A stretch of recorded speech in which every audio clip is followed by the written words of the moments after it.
ठीक है। Stock and debtor method का आज हम लोग पढ़ेंगे डिटेल में। थोड़ा सा इसको लेंदी है इसलिए क्योंकि जब transaction between the branch branch जब बड़ा ब्रांच है जहाँ पर ट्रांजैक्शन ज़्यादा हो रहा है, तो जब ट्रांजैक्शन ज़्यादा हो रहा है तो हेड ऑफिस उसका डिटेल अकाउंटिंग करता है।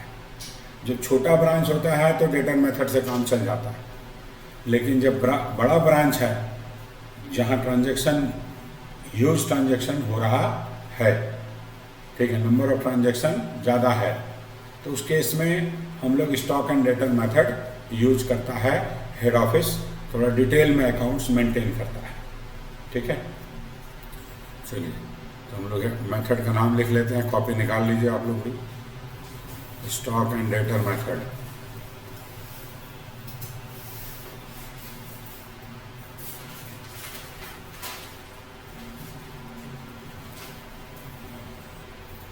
ये जनरली तब यूज होता है, ऐसे तो हम ब्रांच छोटा है उसका भी बना सकते हैं स्टॉक एंड डेटर, लेकिन इन जनरल हम लोग तब करते हैं जब ये बड़ा ब्रांच है। ठीक है,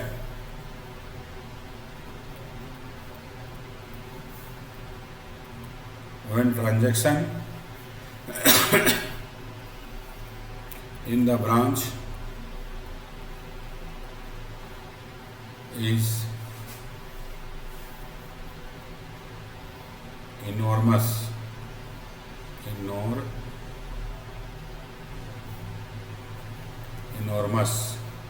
or huge, then head office can maintain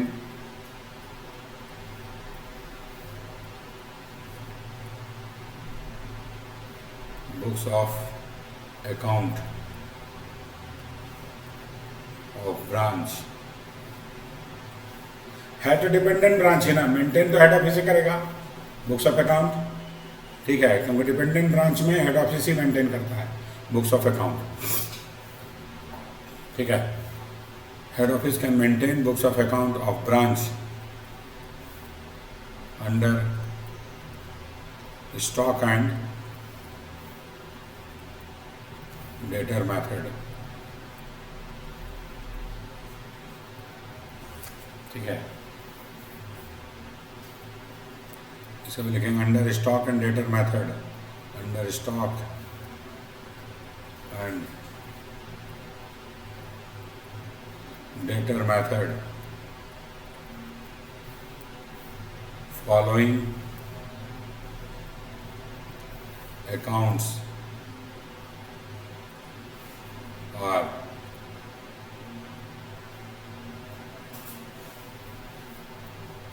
maintained by head office। Head office ये सारा अकाउंट्स मेंटेन करेगा। क्या क्या भाई? पहला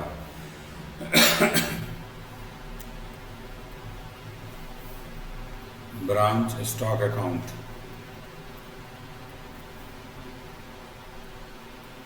दूसरा ब्रांच डेटेड अकाउंट, तीसरा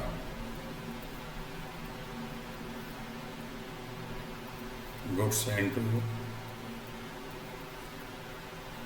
ब्रांच अकाउंट, चौथा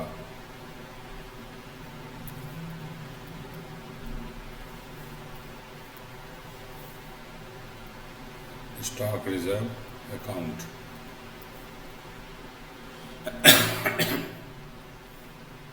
नेक्स्ट है आपका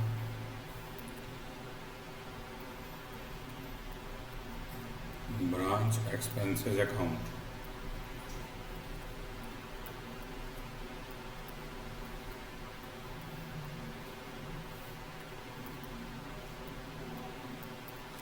ब्रांच एडजस्टमेंट अकाउंट,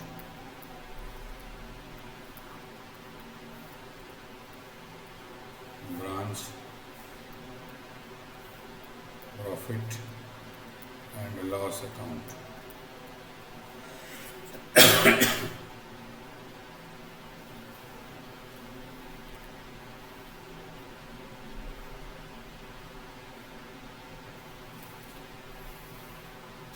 ये सारा लेजर ब्रांच मेंटेन कर सकता है। These are the important ledger, ठीक है, maintain by the branch head office.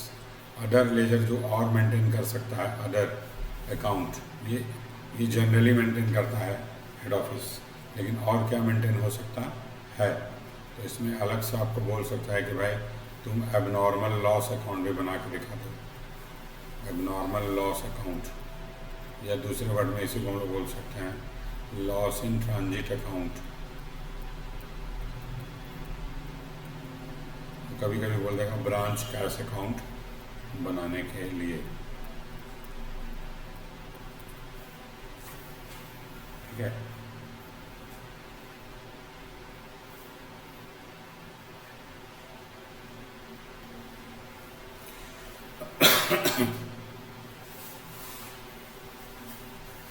लेकिन अगर आपको बोलेगा ना क्वेश्चन में कि prepare necessary laser under stock and debtor method, necessary laser under the stock and debtor method, तो हम ये सारा ये नेसेसरी लेजर में की डिफिनेशन में ये सारा है, ठीक है। नेसेसरी लेजर बोलेगा ये, लेकिन अगर बोल दिया स्पेशली कि नहीं अब नॉर्मल लॉस अकाउंट भी बना के दिखाओ, तो हम इसको दिखाएंगे फिर, ठीक है, अदरवाइज नहीं दिखाएंगे। और ब्रांच कैश अकाउंट भी स्पेशली बोलेगा क्वेश्चन में बनाने तो बनाएंगे, अदरवाइज नहीं बनाएंगे। नेसेसरी लेजर हो गया ये आपका, ठीक है, 1 number, 2 number, 3 number, 4 number, 5 number, 6 number, 7 number, 7 total ledger necessary के डिफिनेशन में है, ठीक है। कभी कभी क्वेश्चन में क्या करता है नाम लिख देता है लेजर, तो जो बोलेगा फिर वही बनाएंगे। मान लो 2 ही लेजर बनाने बोल रहा है, ठीक है, केवल ब्रांच स्टॉक अकाउंट बनाने बोला और ब्रांच एडजस्टमेंट अकाउंट बोला बनाने, तो 2 ही बनाएंगे उस केस में हम लोग भी, लिखा है। तो ये ध्यान रखना होगा, अगर नेसेसरी लेजर बोला है तो ये 7 लेजर हम बना देंगे, ठीक है। और अगर नाम लिख दिया, स्पेसिफाई कर दिया है, तो जो लेजर का नाम लिखा है वो वही बनाएंगे, ठीक है। अब इसमें देखिए नाम है मेथड का स्टॉक एंड डेटर मेथड। क्यों नाम पड़ा ये मेथड का, ये समझना है। किसी भी बिजनेस ऑर्गेनाइजेशन के लिए सबसे मेजर 2 ट्रांजैक्शन होता है, एक परचेज और दूसरा सेल, ठीक है। परचेज करेगा वो गुड्स या सेल करेगा, दोनों ही केस में उसका स्टॉक अफेक्टेड होगा, है ना। ब्रांच को गुड्स एचओ ने भेजा तो भी स्टॉक उसका बढ़ गया, ब्रांच का स्टॉक से मतलब हमको ब्रांच का स्टॉक बढ़ गया। फिर स्टॉक ब्रांच ने सेल किया, उससे भी उसका स्टॉक अफेक्टेड है। तो ये सबसे इंपॉर्टेंट ट्रांजैक्शन है परचेज और सेल। ब्रांच के लिए वो गुड्स एक तरह से परचेज हो गया क्योंकि हेड ऑफिस से उसको मिल रहा है सामान, तो उससे उसका स्टॉक बढ़ जाएगा, और सेल जब करेगा तो स्टॉक घट जाएगा। और भी रीजन है स्टॉक घटने का, लेकिन जनरली तो सेल से ही स्टॉक घटता है इन जनरल, ठीक है। और भी रीजन है तो वो हम लोग बात करेंगे सारा का। तो एक स्टॉक अकाउंट इसलिए मेंटेन करना जरूरी है, और फिर जो सेल करेगा किसी कस्टमर को क्रेडिट में, तो कस्टमर का अकाउंट भी मेंटेन करना जरूरी है, क्योंकि ट्रांजैक्शन ज़्यादा हो रहा है ना।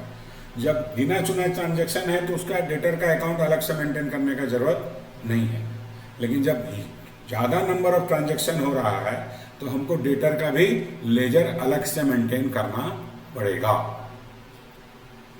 ठीक है, अलग से, क्योंकि नंबर ऑफ डेटर बढ़ गया। अब हमको याद देना है 10 100,000 डेटर हो गया मान लो ब्रांच का, तो कितना उसको याद रखेगा, पॉसिबल है नहीं। 1-2 रहता है तो हम एंट्री कर सकते हैं इधर उधर, लेकिन जब नंबर ऑफ ट्रांजैक्शन ज़्यादा हो रहा है तो नंबर ऑफ डेटर भी बढ़ गया, तो इसलिए ब्रांच डेटर अकाउंट अलग से मेंटेन, ठीक है। तो इसका इसीलिए इस मेथड का नाम स्टॉक एंड डेटर अकाउंट पड़ा है। और बाकी जो लेजर हैं goods send to branch ledger, तो वो हम नहीं भी बनाएंगे ना तो भी कोई फर्क नहीं पड़ेगा। स्टॉक रिजर्व नहीं भी बनाएंगे चलेगा, जनरली एचओ मेंटेन करता है, ये नेसेसरी लेजर के डेफिनेशन में आते हैं। लेकिन अगर हम ये नहीं भी मेंटेन करेंगे ना तो भी हम प्रॉफिट आराम से निकाल सकते हैं। वो अभी क्वेश्चन करेंगे तो आपको पता चल जाएगा, ठीक है। प्रॉफिट निकालने के लिए गुड्स सेंड टू ब्रांच या स्टॉक रिजर्व या ब्रांच एक्सपेंसेस का लेजर का हमको जरूरत नहीं है। ये 3 लेजर जो है, हम ये 3 लेजर नहीं भी बनाएंगे तो भी हमारा प्रॉफिट निकल जाएगा, हाँ, एडजस्टमेंट अकाउंट बनेगा, पीएनएल भी बनेगा हर क्वेश्चन में, और स्टॉक अकाउंट बनेगा हर क्वेश्चन में। ये 3 लेजर तो मिनिमम बनाना ही पड़ेगा प्रॉफिट निकालने के लिए, ठीक है। लेकिन नेसेसरी लेजर अगर आपको क्वेश्चन में बोलेगा तो ये सारा लेजर हम लोग बनाएंगे, ठीक है। समझ में आया बात? तो हम लोग अब इसका जनरल एंट्री पढ़ेंगे और लेजर साथ साथ समझते जाएंगे। सबसे इंपॉर्टेंट लेजर आपका ये है, ब्रांच स्टॉक अकाउंट, जो अभी मैंने बताया। ये तो हर क्वेश्चन में आपको बनाना है। अभी हम जब जनरल एंट्री एक्सप्लेन करेंगे तो इसी के फॉर्मेट के हिसाब से आपको हम सारा जनरल एंट्री पहले एक्सप्लेन करेंगे। जब ब्रांच स्टॉक अकाउंट का जनरल एंट्री समझ जाएंगे ना, तो सारा आपको समझ में आ जाएगा यहाँ से यहाँ तक, ठीक है। क्योंकि जब गुड्स आएगा, एचओ जब गुड्स भेजेगा तो उससे स्टॉक अफेक्टेड होगा, गुड्स सेल होगा उससे भी स्टॉक अफेक्टेड होगा, चाहे क्रेडिट में सेल हो चाहे कैश में सेल हो, ठीक है। तो जब हम क्रेडिट सेल रिकॉर्ड करेंगे तो डेटर को तो रिकॉर्ड करना पड़ेगा ना, तो ऑटोमेटिकली ब्रांच डेटर आपको समझ में आ जाएगा वहाँ। जब हम सेल करेंगे, ठीक है, कैश में, तो ब्रांच कैश अकाउंट यूज करना पड़ेगा ना भाई, ठीक है, तो वहाँ ब्रांच कैश का ट्रांजेक्शन आपको समझ में आ जाएगा, ठीक है। उसके बाद अगर मान लो डैमेज हुआ गुड्स रास्ते में, या फिर फायर के कारण, व्हाटएवर भी रीजन बहुत सारा है अलग अलग, ठीक है, किसी भी तरह से गुड्स डैमेज अगर होता है, ठीक है, तो उसका एंट्री क्या होगा, वो भी स्टॉक को अफेक्ट करेगा, तो वो भी एंट्री आपको समझ में आ जाएगा, ठीक है। जब गुड्स रिसीव करते हैं हम लोग, अगर इनवाइस प्राइस का क्वेश्चन है तो फर्स्ट मेथड में भी लोडिंग कैंसिल कर रहे थे, लोडिंग कैंसिल कर रहे थे ना, यहाँ भी लोडिंग कैंसिल होगा, तो वो आपको वही समझ में आ जाएगा फिर। तो सारा ट्रांजैक्शन एक लेजर पहले समझते हैं, स्टॉक अकाउंट। स्टॉक अकाउंट सबसे इम्पॉर्टेंट लेजर है, और हम एक पार्ट में फॉर्मेट बनाएंगे लेजर का और दूसरा पार्ट में जनरल एंट्री। आप लोग क्या कीजिएगा, लेजर बनाने के लिए 2 पेज लगभग जनरल एंट्री के छोड़ दीजिएगा और लेजर उसके बाद बनाइएगा, ठीक है, क्योंकि आपका सारा फॉर्मेट फिर एक जगह आ जाएगा। जनरल एंट्री लिखते जाएंगे और लेजर में पोस्टिंग करते जाएंगे, ठीक है। चलिए, आप लोग जो है एक 2 पेज कम से कम जनरल एंट्री का छोड़िएगा और उसके बाद लेजर का फॉर्मेट बनाइएगा। तो पहले एक लेजर का फॉर्मेट आप बना लीजिए, ठीक है। हमने यहाँ 2 पेज इसको बना दिया, हम इधर जनरल एंट्री लिखेंगे और इधर हम लोग ब्रांच स्टॉक अकाउंट का फॉर्मेट बनाते हैं। चलो जल्दी से फॉर्मेट बनाओ पहले।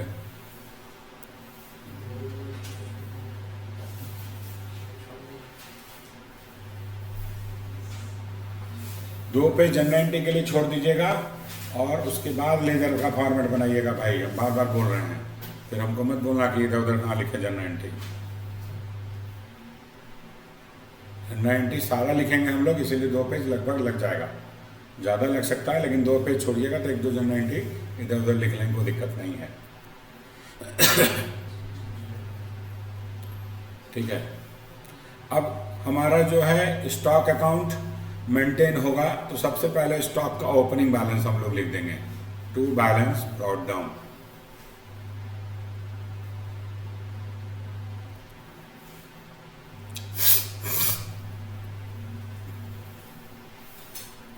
स्टॉक का ओपनिंग बैलेंस लिखेंगे, ठीक है, to balance brought down.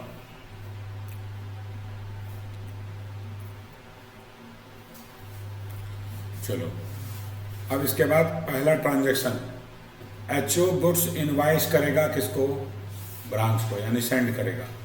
HO goods send करेगा ब्रांच को, या तो कॉस्ट प्राइस पे से भेजेगा या इनवाइस प्राइस पे। हम लोग अभी इसको इनवाइस प्राइस पे ही लेके चलते हैं, लिखेंगे हम जो भी अमाउंट दिया रहेगा क्वेश्चन में, क्योंकि इनवाइस प्राइस रहेगा तो लोडिंग भी कैंसिल करना पड़ता है, ठीक है। चलिए, तो हम लोग लिखते हैं गुड्स, पहला transaction goods send to branch at branch by head office, goods send to branch by head office. अब इससे ब्रांच का स्टॉक बढ़ जाएगा।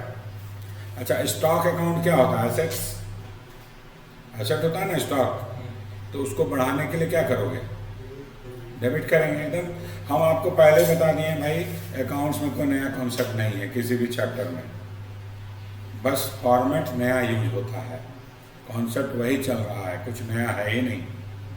स्टॉक पहले भी डेबिट करना पड़ता था, आप जब बढ़ाइएगा, यहाँ ब्रांच अकाउंट के लिए स्टॉक बना रहे हैं, वहाँ भी डेबिट ही होगा। जब स्टॉक उसको ब्रांच को गुड्स मिल रहा है तो उसका स्टॉक बढ़ जाएगा, ठीक है, बढ़ेगा तो भाई डेबिट कर देंगे, ये क्या दिक्कत है।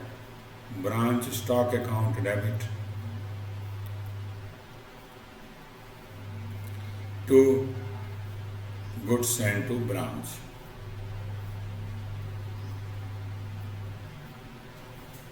अब क्वेश्चन में ध्यान दीजिएगा कि वो कॉस्ट प्राइस पे है और इनवॉइस प्राइस पे, ये आपको डिपेंड करता है, क्वेश्चन टू क्वेश्चन वैरी करता है। एक बात क्या चीज़ है, पहले तो ये एंट्री होगा ना इनवॉइस प्राइस पे, लोडिंग कैंसिल करेंगे हम लोग, लेकिन पहले तो ये एंट्री बनेगा, ठीक है। अब आइए नेक्स्ट ट्रांजैक्शन हमारा, मान लेते हैं कि गुड्स वापस कर दिया, गुड्स रिटर्न बाय ब्रांच,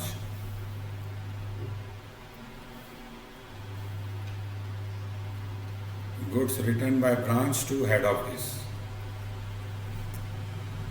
जिस प्राइस पे ब्रांच को गुड्स मिलेगा, ब्रांच उसी प्राइस पे गुड्स रिटर्न भी करेगा हेड ऑफिस को। अगर उसको कॉस्ट प्राइस पे मिला है तो कॉस्ट प्राइस पे वापस कर देगा, और अगर उसको इनवॉइस प्राइस पे मिला है तो वो इनवॉइस प्राइस पे वापस कर देगा। तो एंट्री क्या बनेगा भैया, हमको बता दो। जब गुड्स रिसीव किया हेड ऑफिस से तो ये एंट्री किया था, इसी का उल्टा बनेगा ना जब वापस कर रहा है तो। चलो एंट्री लिख देते हैं, goods send to branch account debit to branch account, branch stock account.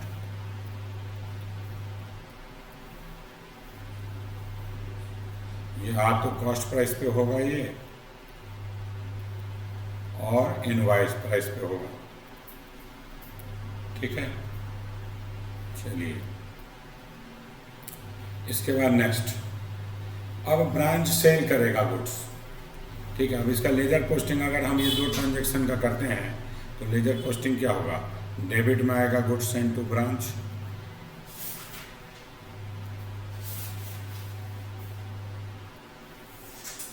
जब गुड्स मिला ब्रांच को तो स्टॉक में डेबिट कर देंगे, और जब वो वापस कर दे रहा है तो इसको क्रेडिट कर देंगे हम लोग इधर, गुड्स सेंड टू ब्रांच।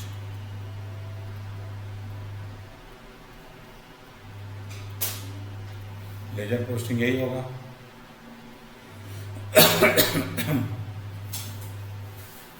ठीक है, clear.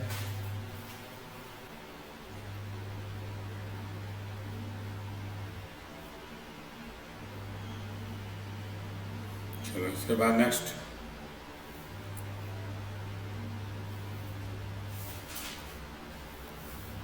Goods sold by branch, goods sold by branch in cash. थोड़ा सा यहाँ ध्यान रखिए, जब सेल करेगा तो जरूरी नहीं है कि वो इनवॉइस प्राइस पे ही सेल करेगा, या जिस प्राइस पे गुड्स उसको मिला उसी पे बेच रहा हो। ध्यान दीजिएगा थोड़ा सा यहाँ, ठीक है। जब सेल करेगा, ठीक है ना, तो अगर क्वेश्चन साइलेंट है, कुछ नहीं लिखा है क्वेश्चन में कि ब्रांच किस प्राइस पे सेल कर रहा है गुड्स को, तब तो हम मान के चलेंगे कि जिस प्राइस पे उसको मिला उसी प्राइस पे वो बेच रहा है। अगर इनवॉइस प्राइस पे मिला तो इनवॉइस प्राइस पे ही बेच दिया, अगर उसको कॉस्ट प्राइस पे मिला तो कॉस्ट प्राइस पे ही सेल कर दिया, ठीक है। तो इफ क्वेश्चन इज साइलेंट तब ये मान के चलना है, ठीक है ना। तो ये ध्यान रखना, if question is silent about the sale price of goods, then assume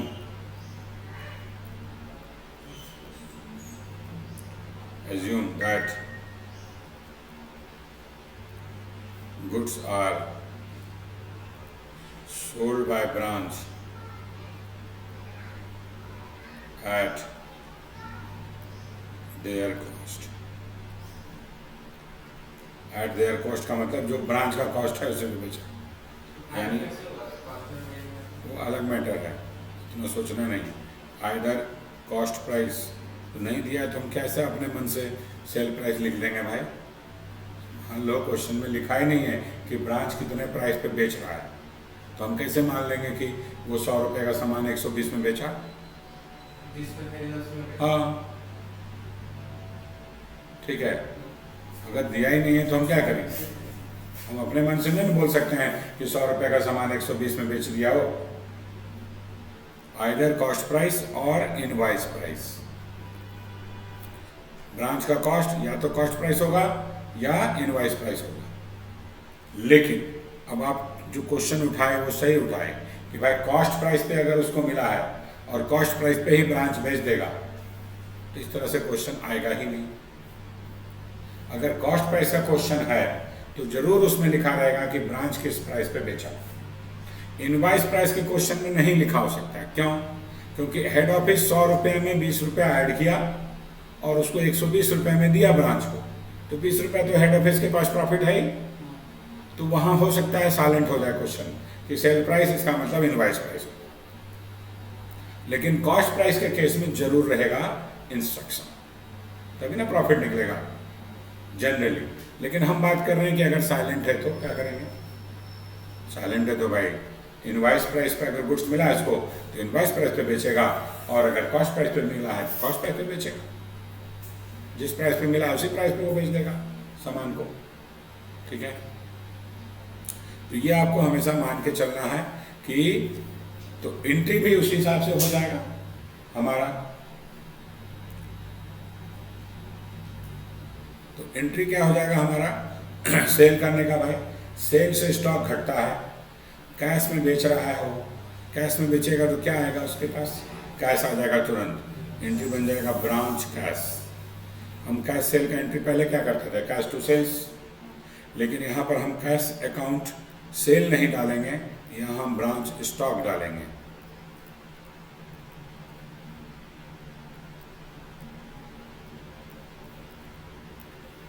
ठीक है, ये एंट्री बनेगा हमारा। जो भी सेल प्राइस होगा, सेल प्राइस जो भी है, कॉस्ट प्राइस है तो कॉस्ट प्राइस पे, इनवॉइस प्राइस है तो इनवॉइस प्राइस पे, या उससे ज़्यादा है कम है, जो भी लिखा हुआ है क्वेश्चन में वो करें।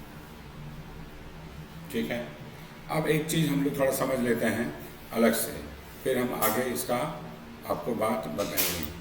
थोड़ा अलग से समझते हैं।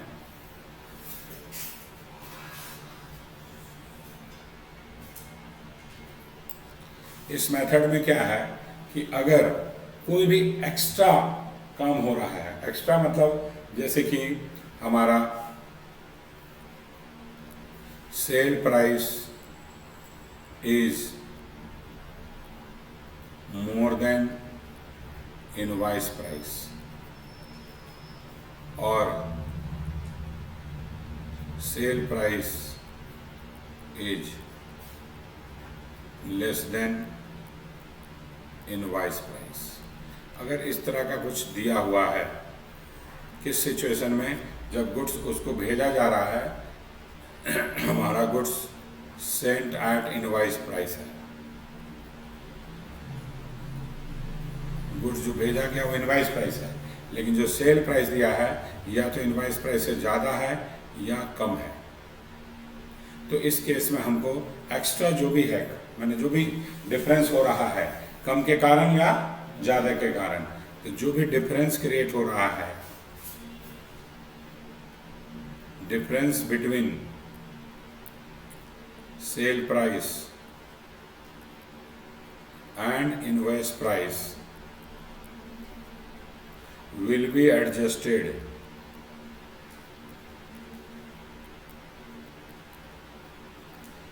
in branch adjustment account।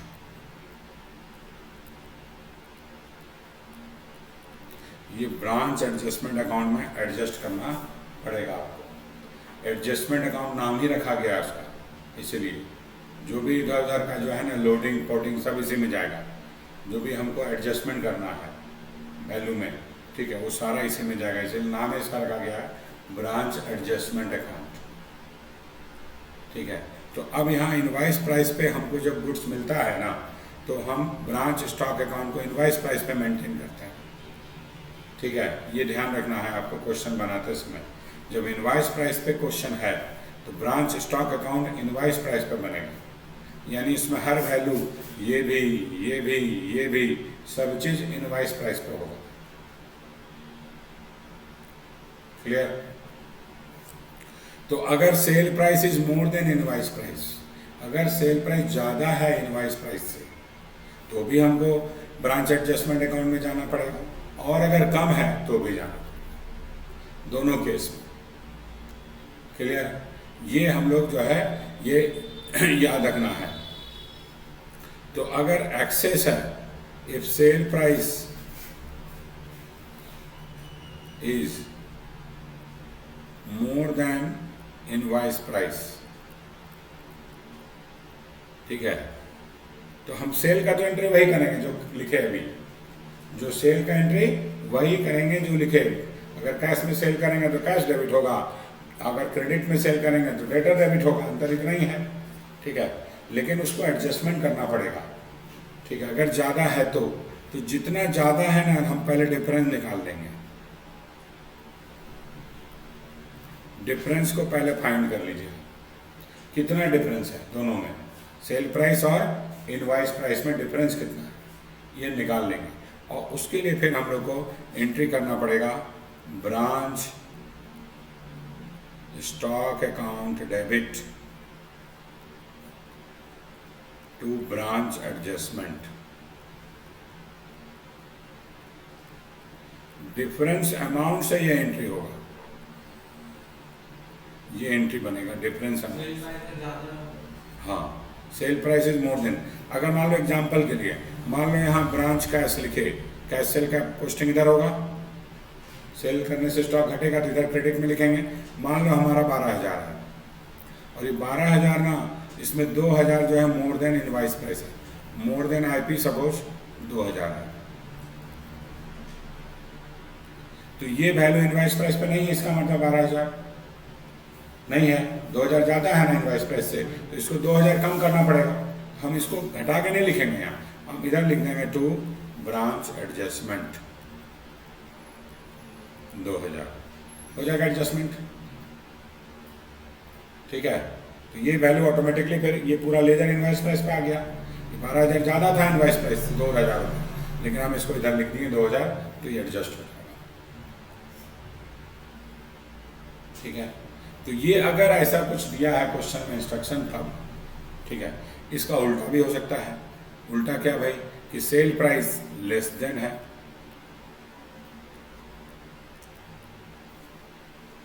Is less then invoice price, तो फिर वहां डिफरेंस निकाल लेंगे कि भाई कितना कम है, डिफरेंस पहले निकाल लेंगे कि है तो कितना अमाउंट में कितना कम है। तो अब सोचिएगा जरा, अगर मान लीजिए ये 2,000 ज़्यादा नहीं होकर लेस देन होता, तो 2,000 से कम होता इनवाइस प्राइस, तो क्या करना पड़ता, इधर ही ना 2,000 लिखना पड़ता। जब ज़्यादा था तो इधर लिखे, अब कम है तो क्या करेंगे, सेम साइड में लिख देंगे, तो बराबर हो जाएगा, इनवाइस प्राइस पे आ जाएगा, ठीक है। तो डिफरेंस को एडजस्ट करेंगे, हम लोग एंट्री करेंगे ब्रांच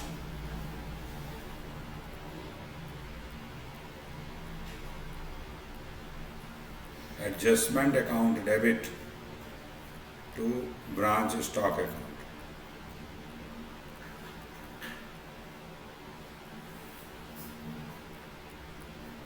ओके, क्लियर?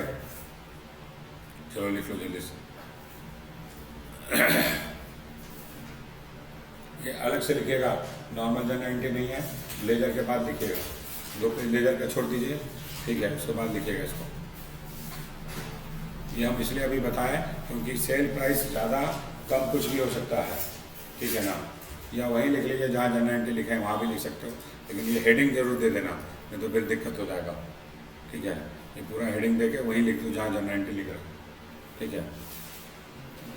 जहाँ जनरेंटी लिख रहे हो ना, ये जनरेंटी सेल का लिखा ना, ठीक है ना, तो यहाँ पर सेल का जो जनरेंटी लिखा उसी के नीचे आप लिख लो एक और एंट्री, ठीक है ना। रुक जाओ 1 मिनट, 1 मिनट रुक जाओ।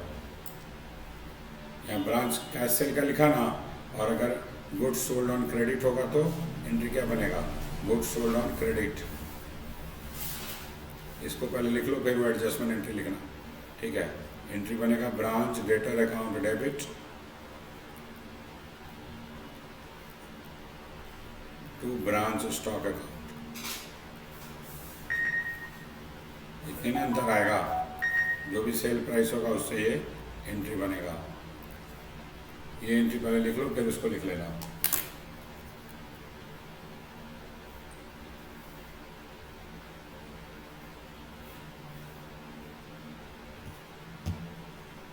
लिख लिया, ये वाला एंट्री लिख लिया, डेटर वाला, हाँ लिख लिया ना। अब दूसरा एंट्री इधर से वो लिख लो, एडजस्टमेंट वाला। अरे भागता बहुत तेज,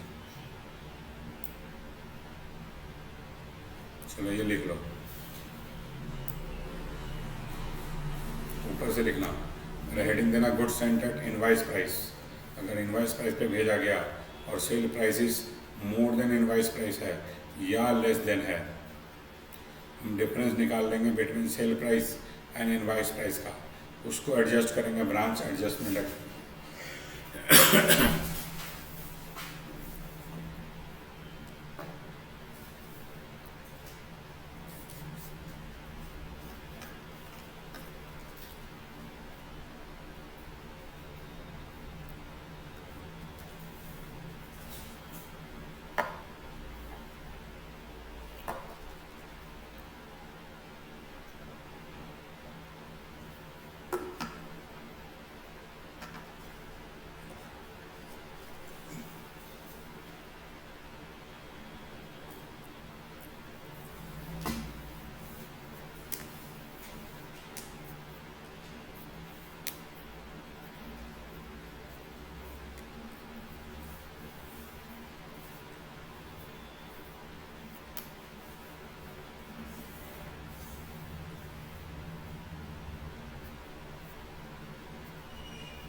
लिख लिए पूरा, नीचे तक लिख लिया, इसको भी लिख लो।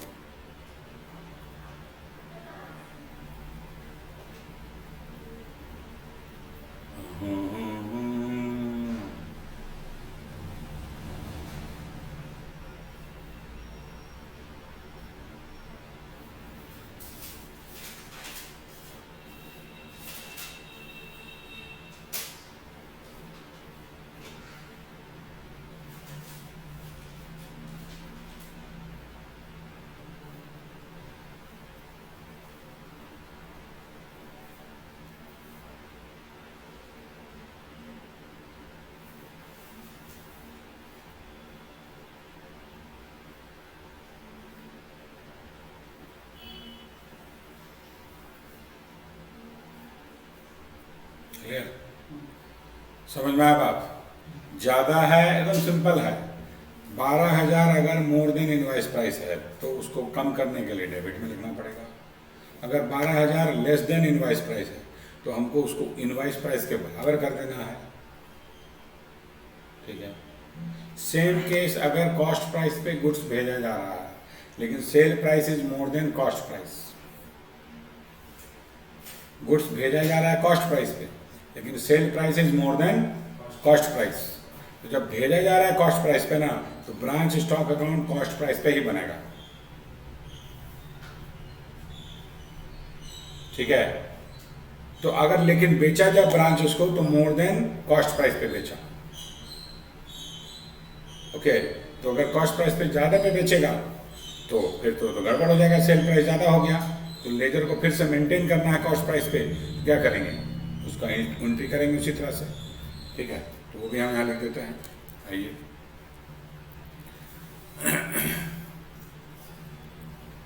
If goods sent at cost price और जो सेल प्राइस है, cell price more then cost price,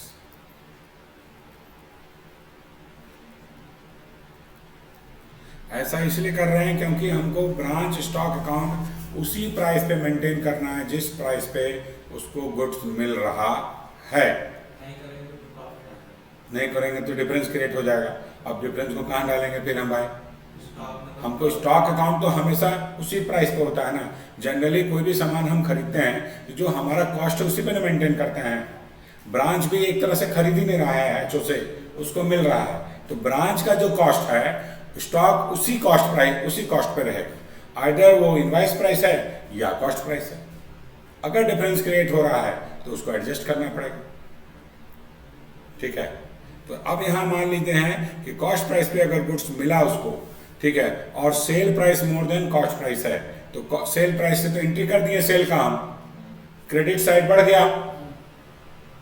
अब उसको एडजस्ट करने के लिए क्या करना होगा, डेबिट में लिखना पड़ेगा, तो एंट्री वही बनेगा जो ऊपर अभी हम लिखे, branch adjustment account debit, sorry branch stock account debit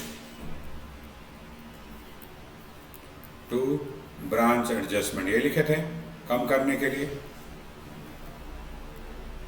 तो यहाँ डिफरेंस अमाउंट से ये एंट्री कीजिएगा आप लोग, जो भी डिफरेंस निकलेगा दोनों के बीच में, सेल प्राइस और कॉस्ट प्राइस के बीच में जो डिफरेंस है उससे ये एंट्री बनेगा, ठीक है, समझ गए बात। उसी तरह अगर मान लीजिए आपका cell price is less then cost price है, अगर सेल प्राइस कम है कॉस्ट प्राइस से तो आपको बढ़ाना पड़ेगा, ठीक है, उसको कॉस्ट प्राइस पे लाना पड़ेगा। तो इसके लिए एंट्री क्या बनेगा हमारा, ठीक है, एंट्री क्या करेंगे कि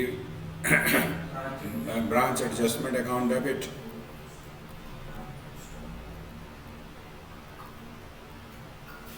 branch adjustment account debit to branch stock account, stock लिख देते हैं, बोल दिए थे, लिखने में हो गया गड़बड़, क्या चीज वो कर रहे हैं ना, चल इसीलिए हो रहा है, ठीक है।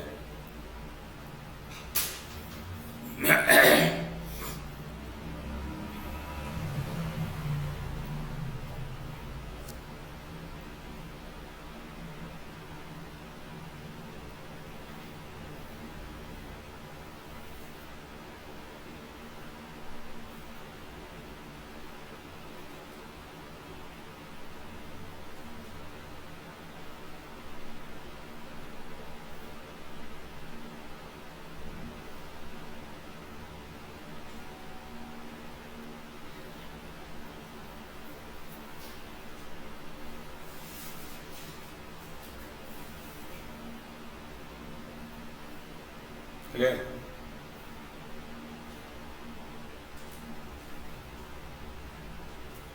चलो हो गया, समझ में आ गया बात भैया।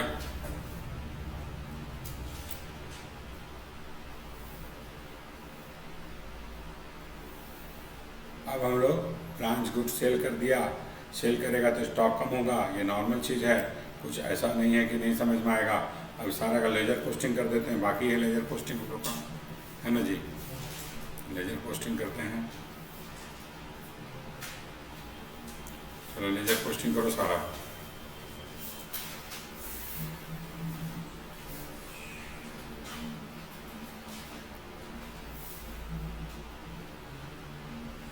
ये नोट को अपडेट करना होगा, हमको लगता है नोट ना स्लो हो गया है। नोट 3 आ गया आजकल, मेरा पुराना है, इसलिए लेता नहीं है।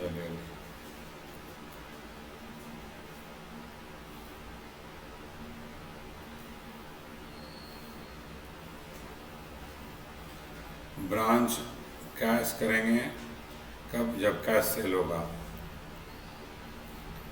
ब्रांच डेटर कब लिखेंगे, जब क्रेडिट सेल होगा, ठीक है। और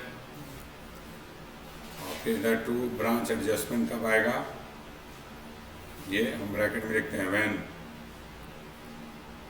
sale price is more than invoice price और कॉस्ट प्राइस।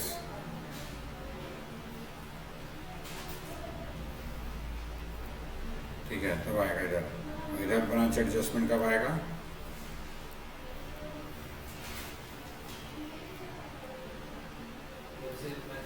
कम होगा, when cell price is less then IP और कॉस्ट। ये याद रखना होगा कि अगर जिस प्राइस पे भेजा है उसी प्राइस पे स्टॉक को मेंटेन करना है। आपको जिस प्राइस पे गुड्स मिलना है उसी प्राइस पे आपको स्टॉक को मेंटेन करना है। ये आप ऊपर लिख लीजिए, जहाँ भी लेजर बनाए हैं यहाँ पर ऊपर लिख लीजिए कि ब्रांच स्टॉक अकाउंट उसी प्राइस पे मेंटेन होगा भैया, जिस प्राइस पे वो लिख लीजिए आप, ठीक है। ऊपर में, यहाँ ऊपर में लिख लीजिए, जो चीज़ हम यहाँ लिख रहे हैं ना आप लिख लीजिए, इस लेजर के ऊपर में ऐसे बोल्ड करके लिख लीजिए, ठीक है। ब्रांच ऊपर में लिख लीजिए, stock account maintain at the price, ठीक है, हाँ, at the price eight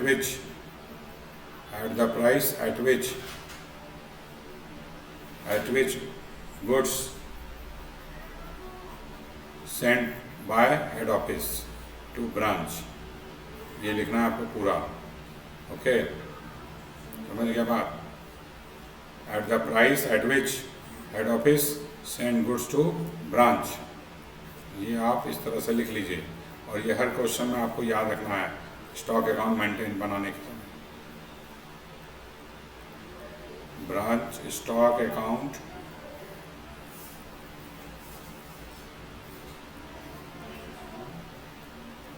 maintained at the price at which goods sent by HO to branch, जिस प्राइस पे HO भेज रहा है उसको उसी प्राइस पे ब्रांच अपना स्टॉक अकाउंट मेंटेन करेगा। क्लियर? ये आपको हमेशा याद रखना है क्वेश्चन बनाते समय। तो आपको जब इस तरह से आएगा ना सेल प्राइस, तो ऑटोमेटिकली स्ट्राइक कर जाएगा माइंड में कि अच्छा ये सेल प्राइस ज़्यादा है तो हमको एडजस्ट करना पड़ेगा, कम है तो भी एडजस्ट करना पड़ेगा। क्लियर? अब हो गया सेल, हो गया हमारा। अब आइए नेक्स्ट ट्रांजेक्शन, गुड्स रिटर्न भी हो गया। अब मान लीजिए कस्टमर को सेल किए, जिस कस्टमर को हमने बेचा सामान वही सामान वापस कर दिया हमको, कस्टमर रिटर्न कर रहा है। रिटर्न में ध्यान से पढ़िएगा, ब्रांच रिटर्न टू HO अलग चीज है। ब्रांच ने HO को वापस किया goods, customer return to the branch ये अलग है। कस्टमर, जिस कस्टमर को हमने बेचा था सामान, उसने वापस किया। जब कस्टमर वापस करेगा तो ब्रांच का स्टॉक बढ़ जाएगा, क्योंकि ब्रांच को मिला गुड्स तो ब्रांच का स्टॉक बढ़ जाएगा। क्लियर? लेकिन जब ब्रांच वापस करेगा हेड ऑफिस को तो ब्रांच का स्टॉक कम हो जाएगा, क्योंकि ब्रांच ने अपना गुड्स भेज दिया एचओ को, तो इसलिए उसका स्टॉक कम हो जाएगा, बढ़ेगा नहीं। लेकिन जब कस्टमर वापस करेगा ब्रांच को, ठीक है, तो आपको आइए, व्हेन कस्टमर रिटर्न लिखिएगा क्वेश्चन में, customer return goods to branch, इसका एंट्री क्या करेंगे? ये सेल्स रिटर्न हुआ, तो सेल्स रिटर्न का एंट्री क्या होता है? Sales return account debit to stock, sorry उल्टा बोल दिए, branch stock account debit to sales return नहीं होगा। यहाँ हमको क्या करना है? सेल्स रिटर्न डेबिट होता है, लेकिन चूंकि हम सेल को रिकॉर्ड नहीं कर रहे हैं, सेल का इफेक्ट कहाँ दिखा रहे हैं? डेटर अकाउंट में, तो हमको डेटर अकाउंट को एडजस्ट करना पड़ेगा सेल्स रिटर्न से। सेल अगर वापस कर देगा डेटर, तो सेल्स रिटर्न से आपका डेटर घट जाएगा। सेल्स रिटर्न से क्या होगा? डेटर कम हो जाएगा, तो एंट्री उसी हिसाब से करना होगा आपको। एंट्री बनेगा branch stock account debit to branch debtor account.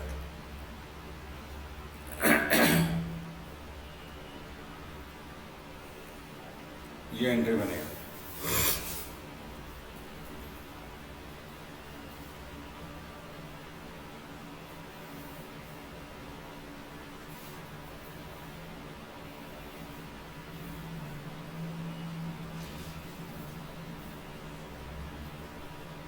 Okay, clear?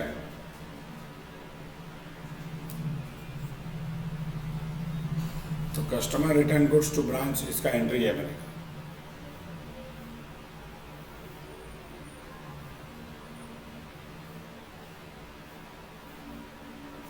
कभी कभी क्वेश्चन में लिखा गया नहीं, कस्टमर तो ब्रांच का था वो, लेकिन गुड्स वापस कर दिया हेड ऑफिस को।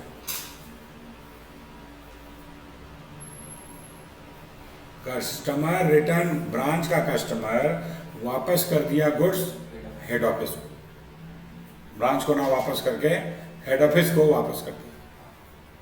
तो यहाँ दो ट्रांजैक्शन हो जाएगा, दो तरह से आपको दो बार रिकॉर्डिंग एंट्री होगा इसका। एक माना जाएगा कि ब्रांच का जो कस्टमर था वो ब्रांच को गुड्स दिया,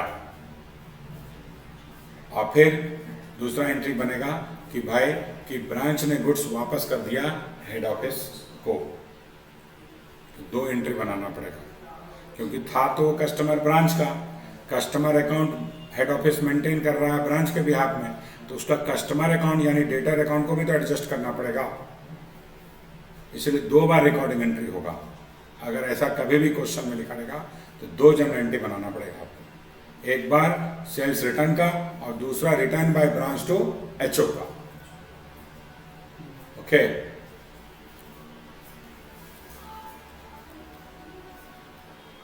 कस्टमर ऑफ ब्रांच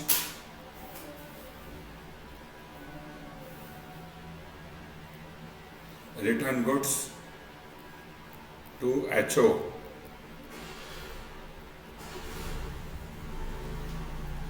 तो पहला एंट्री हम लोग सेल्स रिटर्न का करेंगे जो अभी किए,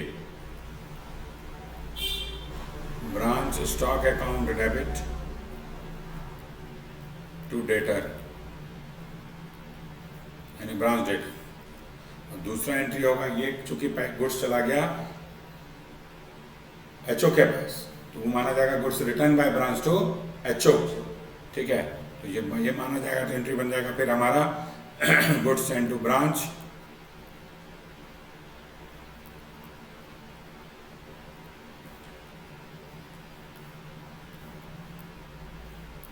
debit to branch stock account.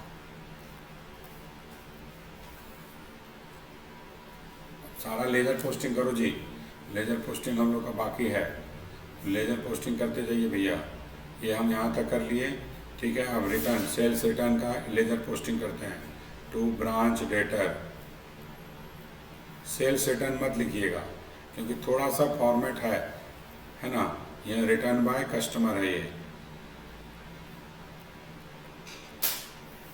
अगर जो हम बता रहे हैं उसी तरह लिखिएगा और क्वेश्चन भी सही मिलेगा, बनाइएगा तो पूरा मार्क्स देगा आपको। लेकिन यहाँ आप ब्रांच डेटर की जगह सेल्स रिटर्न लिख दीजिएगा तो थोड़ा सा हो सकता है जो चेक कर रहा है वो अगर उसको फॉर्मेट ध्यान से चेक किया तो मार्क्स काट सकता है आपका, क्योंकि फॉर्मेट जो है उसी हिसाब से बनाना चाहिए। ठीक है, लिखने का आप सेल्स रिटर्न भी लिख सकते हैं लेकिन थोड़ा सा गलत होगा। ठीक है, यहाँ जैसे ब्रांच कैश लिखे हैं तो कैश सेल भी आप लिख सकते हैं, लेकिन गलत है।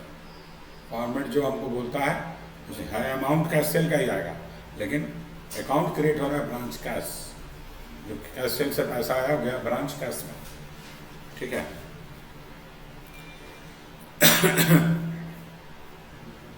अब यहाँ अगर रिटर्न बाय कस्टमर का ये एंट्री हो गया और गुड्स रिटर्न बाय ब्रांच का तो हम पहले एंट्री कर दिए थे यहाँ रिटर्न टू एचओ।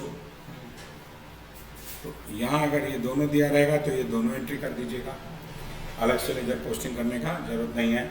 या आप 2 बार लिख दीजिएगा, एक बार मान लीजिए डायरेक्टली दिया पहले ही कि return by branch to HO दे दिया, फिर एक बार और दे दिया नीचे goods return by customer to HO, 2 बार लिखेंगे, कोई दिक्कत नहीं। गुड्स एंड टू ब्रांच 2 बार लिखेंगे क्रेडिट साइड में। क्लियर, जब भी return by branch to HO होगा ये goods and to branch credit होगा ही होगा। चलो ये भी हो गया। अब आइए कुछ बातें करते हैं। ये तो नॉर्मल ट्रांजैक्शन हुआ अभी तक जो किए, कुछ स्पेशल ट्रांजैक्शन का बात करेंगे अब हम लोग, जो कि स्टॉक अकाउंट को एडजस्ट को अफेक्ट करेगा। पहला स्पेशल ट्रांजैक्शन कि एक ब्रांच दूसरे ब्रांच को गुड्स ट्रांसफ़र कर रहा है या गुड्स रिसीव कर रहा है उससे। मान लो हम लखनऊ ब्रांच का अकाउंट बना रहे हैं, लखनऊ को मिला गुड्स इलाहाबाद ब्रांच से। ठीक है, प्रयागराज ब्रांच हो गया, आजकल नाम चेंज हो गया जगह का, प्रयागराज। ठीक है, नहीं इलाहाबाद का नाम चेंज किया है ना, प्रयागराज है ना। तो इलाहाबाद या प्रयागराज जो भी लिखा रहेगा क्वेश्चन में, वहाँ से मान लो गुड्स मिला लखनऊ और हम लखनऊ का बना रहे हैं, तो लखनऊ का स्टॉक तो बढ़ जाएगा, लखनऊ का स्टॉक बढ़ जाएगा और जिस ब्रांच से उसको मिला, ठीक है, तो एंट्री क्या होगा। चूंकि देखो ये डिपेंडेंट ब्रांच है, इंडिपेंडेंट ब्रांच नहीं। डिपेंडेंट ब्रांच में क्या होता है कि इंटर ब्रांच ट्रांसफर जो भी होगा ना वो with the permission of head office हो। जब तक हेड ऑफिस परमिट नहीं करेगा इंटर ब्रांच ट्रांजैक्शन नहीं होगा। क्लियर, समझ में आया बात, बहुत इंपॉर्टेंट बात है इसलिए क्योंकि जनरल एंट्री का इसका फर्क पड़ेगा। डिपेंडेंट ब्रांच में जो भी इंटर ब्रांच ट्रांजैक्शन होगा हेड ऑफिस जब बोलेगा तब, हेड ऑफिस के इंस्ट्रक्शन के साथ, अदरवाइज नहीं होगा। एंट्री पे इस पर फर्क पड़ता है, एंट्री पे ऐसे फर्क पड़ता है। देखिए हम लिखते हैं inter branch transfer, inter branch transfer only with permission of head office। Inter branch transaction जब भी होगा, ठीक है, इंटर ब्रांच ट्रांजैक्शन, ठीक है, जब भी होगा वो होगा हमारा हेड ऑफिस के परमिशन के साथ ही। डिपेंडेंट ब्रांच है ना, क्योंकि हेड ऑफिस जो गुड्स एक ब्रांच को भेजा वो अपने मन से किसी और को कैसे दे देगा, क्योंकि डिपेंडेंट है। सोचिए डिपेंडेंट है इसलिए, इंडिपेंडेंट रहेगा तो दे सकता है, ठीक है, वो डिपेंडेंट नहीं, डिपेंडेंट ब्रांच है। जब तक हेड ऑफिस इंस्ट्रक्शन नहीं देगा तब तक वो ट्रांसफर नहीं कर सकता है, ठीक है। तो अब ध्यान से समझिएगा कि अगर लखनऊ ब्रांच से गुड्स भेजना है हमको, इलाहाबाद ब्रांच भेजना है यहाँ से आया, तो हमको हेड ऑफिस से परमिट करना पड़ेगा। हेड ऑफिस आएगा बीच में, हेड ऑफिस हमको बोलेगा तुम भेज दो, लेकिन जनरली क्या होगा कि अगर हम नॉर्मल एंट्री करते हैं, अगर हम किसी को कुछ भेजते हैं उसी को डेबिट कर देते हैं। मान लो कि हमने किसी चीज़ को किसी को भेजा कुछ, तो हम अपने बुक में क्या एंट्री करेंगे? मान लो हम श्याम को कुछ भेजे, तो श्याम टू गुड्स या श्याम टू से परचेज, ये एंट्री करेंगे। ठीक है, हमने गुड्स, लखनऊ हेड ऑफिस को देगा। हाँ ये सही बोला बात। ठीक है, क्योंकि जो भी एंट्री बनेगा ना वो इस तरह से बनेगा। भले डायरेक्ट ट्रांसफर यहाँ से यहाँ हो रहा है, लेकिन एंट्री ऐसा नहीं बनेगा। एंट्री बनेगा भैया पहले गुड्स यहाँ आया, फिर यहाँ से यहाँ गया, ऐसे बनेगा एंट्री।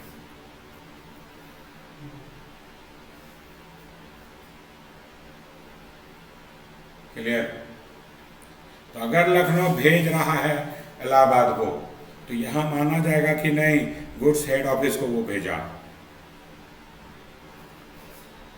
तो जब वो गुड्स हेड ऑफिस को भेज रहा है, अगर ऐसा क्वेश्चन है कि लखनऊ ट्रांसफर, क्वेश्चन में लिखा हुआ है गुड्स टू इलाहाबाद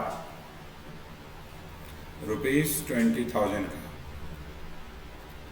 तो आपको एंट्री करना होगा कि नहीं, लखनऊ हेड ऑफिस को दिया। एंट्री क्या बनेगा? लखनऊ ब्रांच में हेड ऑफिस को वो दिया, यानी एक तरह से वापस कर दिया हेड ऑफिस को, यहाँ से वापस हो गया। तो एंट्री क्या बनेगा? Goods send to branch, account debit to branch stock. ये नहीं बनेगा, स्टॉक कम हो जाएगा ना लखनऊ का जब वो ट्रांसफर करेगा तो। और जब हेड ऑफिस को भेजेगा तो ये एंट्री करेगा। लेकिन हमको तो, हम लखनऊ ब्रांच का बात कर रहे हैं अभी, हम लोग लखनऊ ब्रांच में हैं, लखनऊ ब्रांच का अकाउंट्स मेंटेन कर रहा है, तो हमको क्या एंट्री करना पड़ेगा? हमारा बुक में एंट्री बनेगा ये। ओके, जब ट्रांसफर करेंगे, when goods transfer to other branch, तो एंट्री हमारा वही बनेगा जो रिटर्न टू हेड ऑफिस का एंट्री है, क्योंकि हम ये मानेंगे कि हमने हेड ऑफिस को दिया सामान, हम उसी का एंट्री करेंगे। ठीक है, तो एंट्री करेंगे यहाँ पर हम लोग goods send to branch, account debit to branch stock account, ये एंट्री होगा। उल्टा कर दो, अगर इसको इलाहाबाद से मिल रहा है तो इलाहाबाद वाला क्या करेगा कि पहले यहाँ गुड्स भेजेगा, फिर यहाँ से इसको यहाँ मिलेगा। तो इसका मतलब क्या एंट्री होगा? लखनऊ के बुक में इसका मतलब क्या माना जाएगा कि उसको हेड ऑफिस से मिला। वो ये एंट्री नहीं करेगा कि उसको इलाहाबाद से मिला, वो एंट्री करेगा कि हमको हेड ऑफिस से मिला। समझ में आया बात? तो एंट्री थोड़ा सा ध्यान रखना पड़ेगा इस केस में। हम डायरेक्ट लखनऊ ब्रांच या इलाहाबाद ब्रांच नहीं लिखेंगे। डिपेंडेंट ब्रांच में इंटर ब्रांच ट्रांजैक्शन जो भी होगा वो with the permission of head office होगा। आपको मानना पड़ेगा कि या तो हम हेड ऑफिस को दिए या हेड ऑफिस से मिला। जब आप रिसीव कर रहे हैं दूसरे ब्रांच से, तो आप ये मान के चलिएगा कि हेड ऑफिस से मिला। ओके, दूसरा हो सकता है when goods received from other branch, किसी दूसरे ब्रांच से अगर आपको रिसीव हुआ तो एंट्री बनेगा branch stock account debit to goods and to branch account.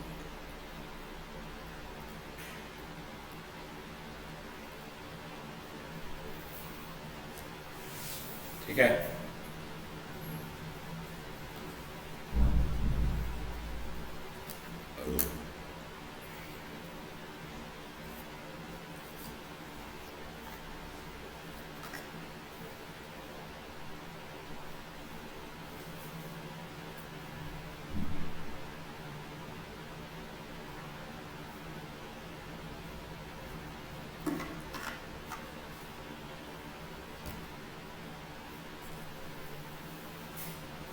Clear?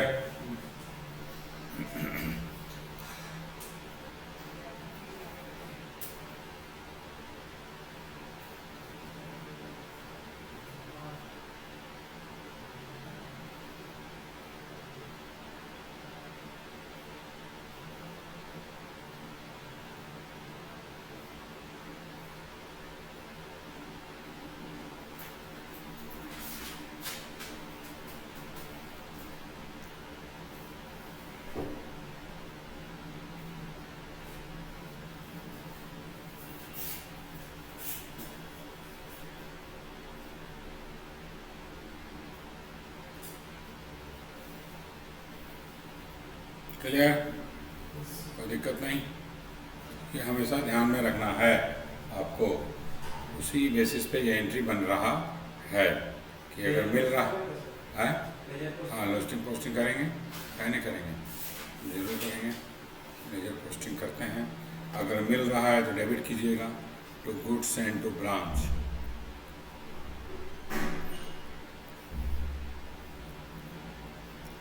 Received from other branch, दूसरे ब्रांच से अगर मिला ये एंट्री होगा भैया, by goods and to branch.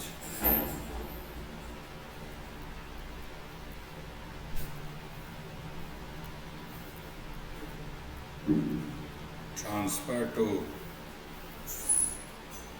Other branch,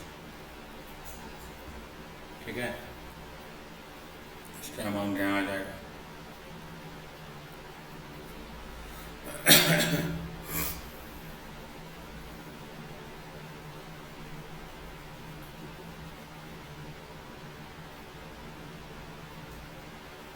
ये जो फॉर्मेट आज हम बता रहे हैं बहुत इम्पोर्टेंट है, और आप जाके इसको क्लास घर में जाके जरूर रिवाइज कीजिएगा जनरल एंट्री के साथ पोस्टिंग, ठीक है ना। जनरल एंट्री के साथ लेजर पोस्टिंग समझना जरूरी है, क्योंकि अगर आप खाली लेजर पोस्टिंग में तो कभी कभी मान लो जनरल एंट्री बोल दिया तो क्या करोगे? हो सकता है ना भाई कि जनरल एंट्री कर दो, तो इसलिए जनरल एंट्री के साथ लेजर पोस्टिंग समझिएगा, ठीक है, कि जनरल एंट्री ये हो रहा है, इसका लेजर पोस्टिंग ये हो रहा है। हो गया, लिख लिए? चलो नीचे आ जाते हैं फिर हम लोग, जहाँ थे हम लोग। तो गुड्स रिसीव ये हो गया एक स्पेशल ट्रांजैक्शन।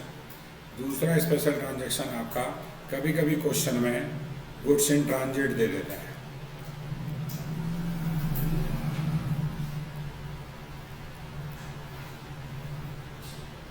अच्छा, गुड्स इन ट्रांजिट का मतलब क्या? What do you mean by goods in transit?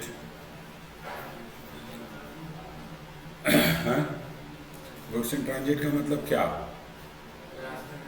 जो मिला नहीं ब्रांच को। गुड्स इन ट्रांजिट का मतलब होता है goods sent by head office, goods sent by head office but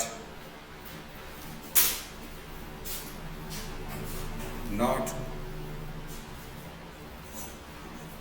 received by branch।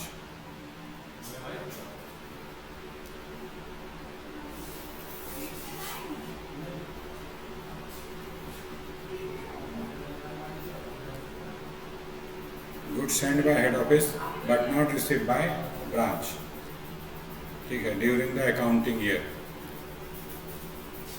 Accounting year and हो गया लेकिन गुड्स अभी तक नहीं मिला।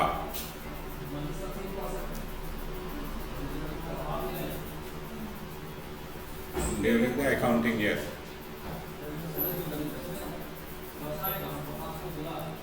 एंट्री क्या बनेगा आपका? अब ये जो गुड्स सेंट टू ब्रांच का अमाउंट है ना, उसमें ये इंक्लूड है, लेकिन रिसीव नहीं हुआ, तो एंट्री आपको करना पड़ेगा। इससे ये हमारा पार्ट ऑफ क्लोजिंग स्टॉक हो जाएगा। क्लोजिंग स्टॉक में हम इसको दिखाएंगे पार्ट ऑफ क्लोजिंग स्टॉक, क्योंकि मिला नहीं तो बिका नहीं होगा। जब मिला नहीं, रास्ते में है, रिसीव हुआ नहीं ब्रांच के द्वारा, इसका मतलब सेल भी नहीं हुआ होगा। तो जब सेल नहीं हुआ तो it's become a part of closing stock, ठीक है। तो इसको हम लोग लिखेंगे become part of closing stock.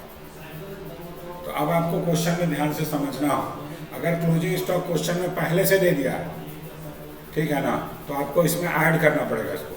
अगर क्लोजिंग स्टॉक पहले से क्वेश्चन में दे दिया है, ठीक है, तो गुड्स इन ट्रांजिट उसमें ऐड कीजिएगा, क्योंकि उसमें इंक्लूड नहीं होगा। अगर आप निकाल रहे हैं क्लोजिंग स्टॉक, अब आप निकाल रहे हैं क्लोजिंग स्टॉक, तो जब चूंकि बैलेंसिंग फिगर आ रहा है तो ऑब्वियसली उसमें गुड्स इन ट्रांजिट भी इंक्लूड हो जाएगा ऑटोमेटिकली, ठीक है ना। जैसे एग्जांपल सिंपल, मान लो गुड्स सेंट टू ब्रांच दिया हुआ क्वेश्चन में 1,20,000, हम पूरा लिख दिए। फिर लिखा है क्वेश्चन में कि नहीं गुड्स इन ट्रांजिट बी से जा रहा है, ये लिया। क्लोजिंग स्टॉक क्वेश्चन में ही दे दिया है कि नहीं, क्लोजिंग स्टॉक जो है, क्लोजिंग स्टॉक भी दे दिया है क्वेश्चन में कि क्लोजिंग स्टॉक 10,000 है। तो ये 10,000 जो दिया है ना, इसमें ये 20,000 इंक्लूड नहीं हो। अगर पहले से मेंशन है क्लोजिंग स्टॉक तो जनरली वो उसमें गुड्स इन ट्रांजिट इंक्लूड नहीं हो इन जनरल।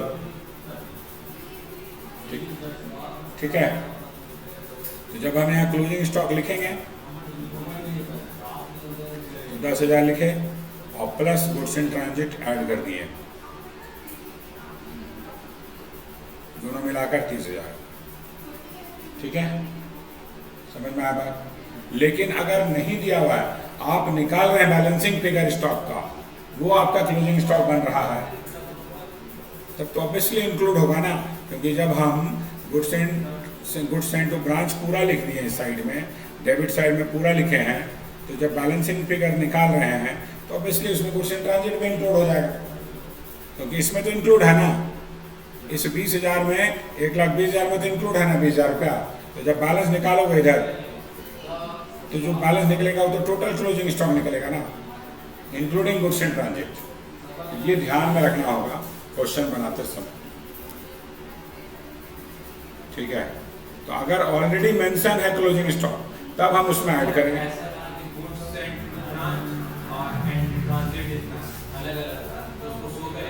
हाँ, वो भी पता, सही बात बोल रहा, वो भी सिचुएशन अलग हो गया। वो फिर मान लो अलग से दिया है, गुड्स सेंड टू ब्रांच ने लिखा, क्वेश्चन में लिखा है गुड्स रिसीव्ड बाय ब्रांच, यहाँ लिखा है गुड्स रिसीव्ड ₹1, तो इसमें ये ऐड करेंगे हम लोग, ऐड कर देंगे, तो 1,20,000 बनेगा गुड्स सेंड टू ब्रांच। हमको ब्रांच स्टॉक अकाउंट में गुड्स सेंड टू ब्रांच ही लिखना है, जो भेजा है चो वही लिखना है, हमको रिसीव वाला नहीं लिखना है। हमको लिखना है दोनों मिलाकर, receive plus goods in transit, दोनों मिलाकर जो होगा वो लिखना है। क्लियर? ये हम लोग ध्यान ये रखना पड़ेगा आपको। अगर गुड्स रिसीव दिया है तो गुड्स इन ट्रांजिट निकालेंगे। ठीक है, गुड्स सेंड टू ब्रांच ही लिखा है तो इसका मतलब इंक्लूडेड है इसमें। ओके, चलिए, तो गुड्स इन ट्रांजिट अगर दिया है तो ये हमेशा क्लोजिंग स्टॉक का पार्ट होगा। ठीक है, तो क्वेश्चन में अगर आपको दिया हुआ है, नोट में हम लोग लिख लेते हैं, गुड्स रिसीव्ड बाय ब्रांच अगर लिखा हुआ है क्वेश्चन में, तो हमको क्या करना होगा, इसमें इंक्लूड करना होगा। इंक्लूड करो यानी प्लस करो, क्या, गुड्स इन ट्रांजिट। जब ये प्लस करोगे ना, तब ये it becomes goods send to branch.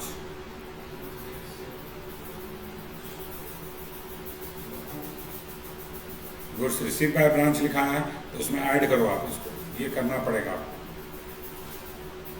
Add करेंगे तब जाके आएगा गुड्स सेंड टू ब्रांच, और जो गुड्स सेंड टू ब्रांच आएगा वो लिखेंगे। ठीक है, दूसरा पॉइंट, अगर गुड्स सेंड टू ब्रांच ही दिया हुआ है तो क्लोजिंग स्टॉक अगर मेंशन है क्वेश्चन में, क्लोजिंग स्टॉक मेंशन है, तो जनरली हम जनरल रूल बता रहे हैं आपको। ऐसा नहीं है कि कभी कभी लिख देगा कि क्लोजिंग स्टॉक में गुड्स इन ट्रांजिट इंक्लूड है, मान लो लिख दिया, नहीं लिखा है तो हम ये मान के चलेंगे उसमें इंक्लूड नहीं है। लेकिन अगर ऐसा है लिख दिया तो क्लोजिंग स्टॉक अगर मेंशन है, ठीक है, तो हम इसमें भी इंक्लूड करेंगे गुड्स इन ट्रांजिट, तब जाके टोटल क्लोजिंग स्टॉक आएगा। ठीक है,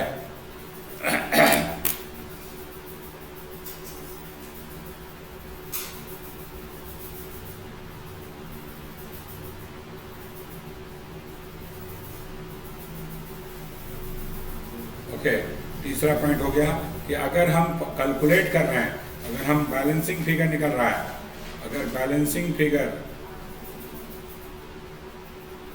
of stock account is closing stock, ठीक है ना, then it always including goods in transit, included, already included लिखिएगा, इंक्लूडिंग नहीं, ऑलरेडी इंक्लूडेड होगा इसमें, ऑलरेडी पहले से ही। अगर हम बैलेंसिंग फिगर निकाल रहे हैं, balancing figure of stock is closing stock, balance कर रहे हैं तब जाके क्लोजिंग स्टॉक पता है, क्वेश्चन में दिया हुआ नहीं है क्लोजिंग स्टॉक। उस केस में कब होगा ये सिचुएशन कब आएगा? जब क्लोजिंग स्टॉक नॉट गिवन, आपको क्वेश्चन में नहीं दिया हुआ, तो हमको बैलेंसिंग फिगर निकालना पड़ेगा। तो जब बैलेंस निकलेगा तो ऑब्वियसली गुड्स एंड ट्रांजिट उसमें इंक्लूड होगा, फिर गुड्स एंड टू ब्रांच में तो इंक्लूड है, तो उसमें भी इंक्लूड होगा।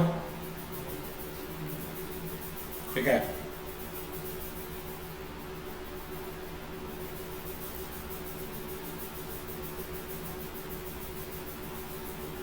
क्लियर?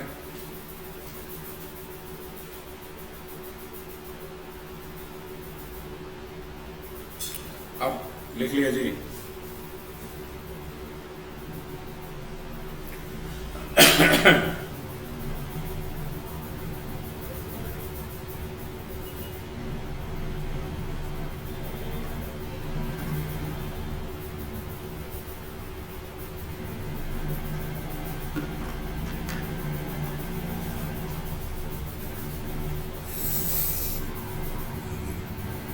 चलो आगे बढ़े, समझ में आया बात? अभी क्वेश्चन बनाएंगे उसमें भी रिपीट करेंगे, तो लेकिन फिर भी आप जनरल एंट्री जो बता रहे हैं इसको ध्यान में रखना जरूरी है। रिपीट तो करेंगे ही क्वेश्चन बनाते समय भी, लेकिन फिर भी आपको जो है समझना यह है। अब आइए लॉस, लॉस ऑफ गुड्स, मतलब लॉस ऑफ गुड्स दो तरह का होता है। एक नॉर्मल लॉस,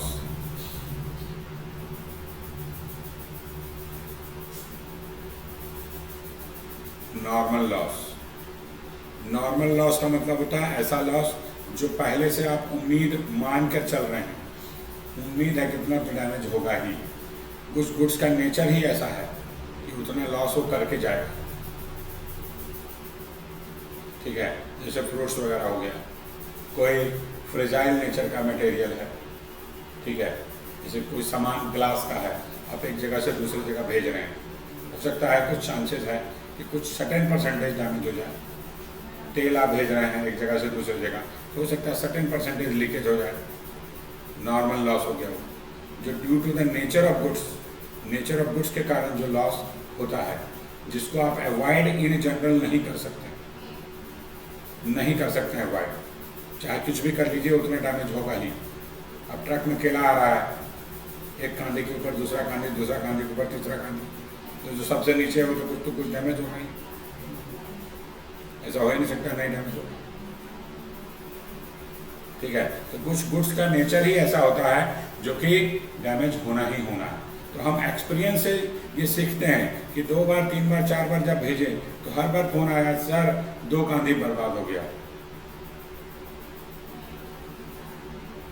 तो 100 में 2 कांधी मान लो बर्बाद हो रहा, 100 कांधी भेजे केला का और हर बार फोन आया जहाँ मिला जिसको वो 2 कांधी बोल रहा है बर्बाद हो गया, यानी 2% का बराबर का on an average normal loss है। 100 का 2 यानी 2%। तो ये हम कहाँ से निकालते हैं? तो एक्सपीरियंस से, जो बार बार भेजा गया, न्यूमरस ट्रांजेक्शन हुआ, उसके बाद ये पता चला कि हर बार अराउंड 2% का लॉस हो ही रहा। हम हर बार उसको सेव करके भेजते हैं लेकिन फिर भी डैमेज हो ही जाता है, क्योंकि नेचर ऑफ गुड्स ही ऐसा है। तो उसको बोलते हैं नॉर्मल लॉस, यानी पहले से मालूम है हमको कि 2% होगा ही होगा। क्लियर? समझ में आया बात? तो नॉर्मल लॉस का मतलब हो गया लॉस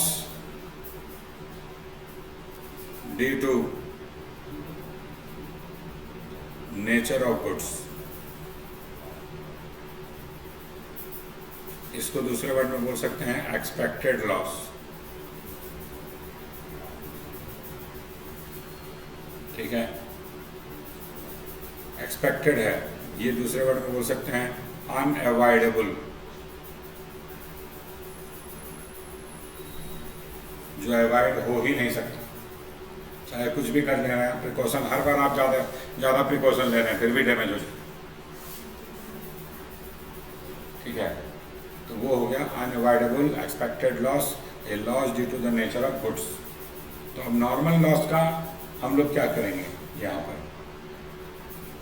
तो नॉर्मल लॉस जो है उसका जो भी वैल्यू है या कॉस्ट प्राइस पे होगा या इनवाइस प्राइस पे, डिपेंड करता है ना। क्वेश्चन में गुड्स एंड टू ब्रांच अगर इनवाइस प्राइस पे है तो नॉर्मल लॉस भी इनवाइस प्राइस पे होगा। तो हमको इसका कुछ नहीं करना है, इसका एक ही एडजस्टमेंट एंट्री बनेगा भैया। ठीक है ना, नॉर्मल लॉस को हम ट्रांसफ़र करेंगे ब्रांच एडजस्टमेंट अकाउंट। ठीक है ना, नॉर्मल लॉस को ब्रांच एडजस्टमेंट अकाउंट में ट्रांसफ़र करेंगे। ठीक है, तो इसका कुछ नहीं करना है। फुल वैल्यू हमको क्या लिखना है, full value of normal loss transfer to branch adjustment account.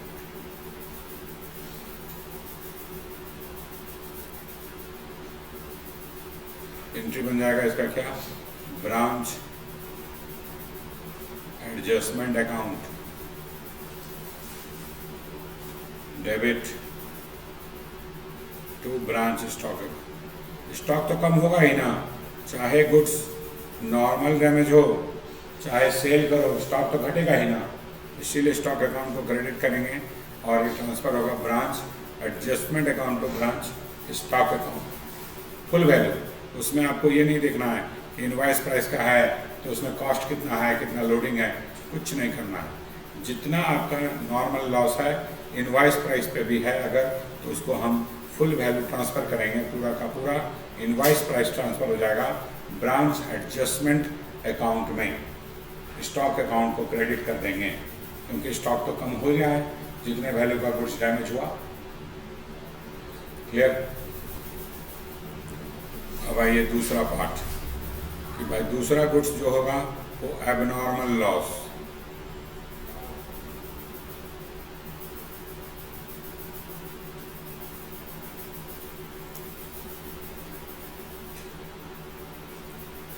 Abnormal loss generally जो loss in excess of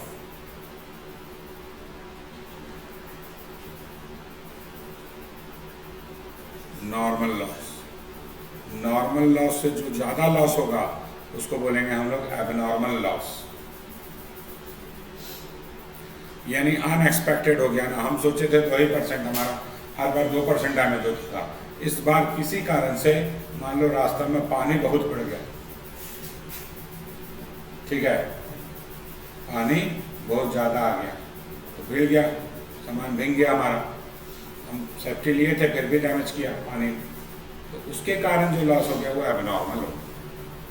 loss normal loss से जब ज़्यादा होगा, ठीक है ना, गाड़ी पलट गया, गाड़ी में आग लग गया, एनी रीजन, ठीक है, तो जो एक्सीडेंटल नेचर का हो गया लॉस या जो नॉर्मल से ज़्यादा हो गया loss due to any uncertain event, कुछ अनसर्टेन इवेंट हो गया हमारे साथ जिसके कारण लॉस हो गया।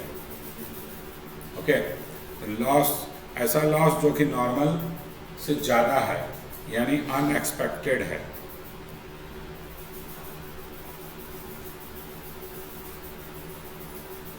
ठीक है, इस तरह का लॉस को हम दूसरे वर्ड में अवॉइडेबल लॉस भी बोलते हैं।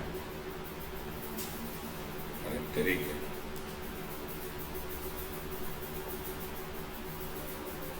Avoidable loss.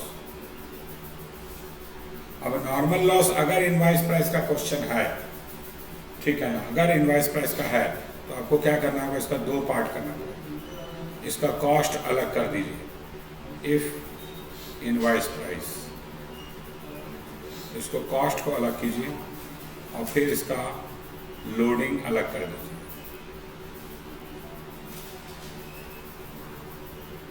इसका दोनों का अलग अलग एंट्री बनेगा। ठीक है, माने अलग अलग जगह ट्रांसफर होगा। जो लोडिंग है ना वो ब्रांच एडजस्टमेंट अकाउंट में जाएगा और जो कॉस्ट है वो P&L अकाउंट में जाएगा। ठीक है, लोडिंग ब्रांच एडजस्टमेंट में जाएगा। ठीक है, तो एंट्री बनेगा इसका। अगर हम एंट्री कॉमन करेंगे तो इस तरह से होगा, ब्रांच एडजस्टमेंट अकाउंट डेबिट, इसका लोडिंग का है, और branch profit and loss account debit, इसका कॉस्ट का अमाउंट, और टू ब्रांच स्टॉक अकाउंट, ये एंट्री बनेगा। कॉस्ट यानी एक्चुअल लॉस तो वही ना हुआ। कॉस्ट क्या है? जो एक्चुअल में दाम था उस गुड्स का। एक्चुअल तो हेड ऑफिस को उतना ही ना लॉस हुआ, लोडिंग तो वो ऐड किया था, 10 रुपये बढ़ा के लिखा था।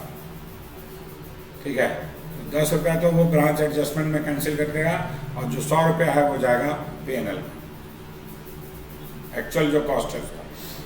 तो कॉस्ट प्राइस पीएनएल में जाएगा और लोडिंग जो है एडजस्टमेंट में जाएगा।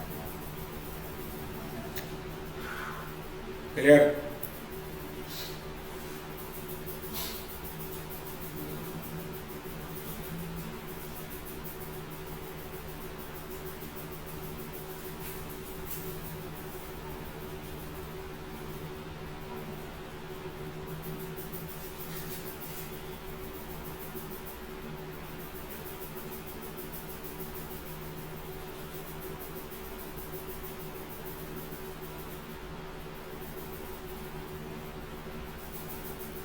ये दोनों का लेजर पोस्टिंग कर लेते हैं, दोनों लॉस का हम लोग लिखे जाना एंट्री। चलो लेजर पोस्टिंग करो, गया जी लेजर मेरा। चलो, बाय ब्रांच एडजस्टमेंट, इसमें नॉर्मल लॉस का फुल वैल्यू डालना। एडजस्टमेंट में कॉस्ट जाएगा, लोडिंग नॉर्मल लॉस का फुल वैल्यू, पूरा अमाउंट आएगा यहाँ। और फिर जब एबनॉर्मल लॉस अगर दिया है by branch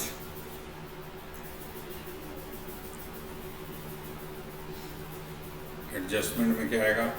loading of abnormal loss,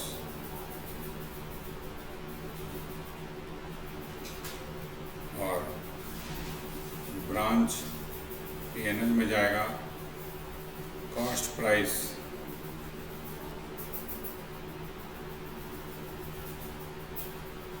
abnormal loss.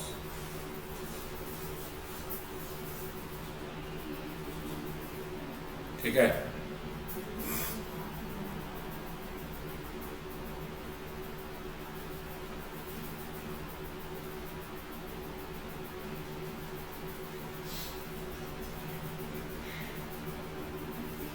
ठीक है।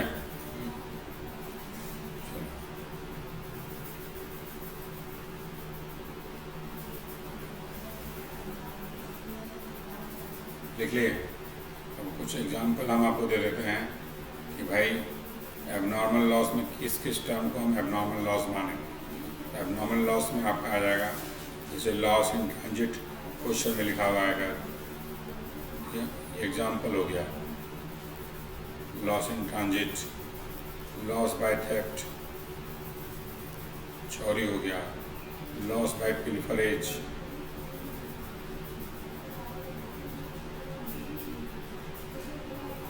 फिर लॉस बाय एक्सीडेंट,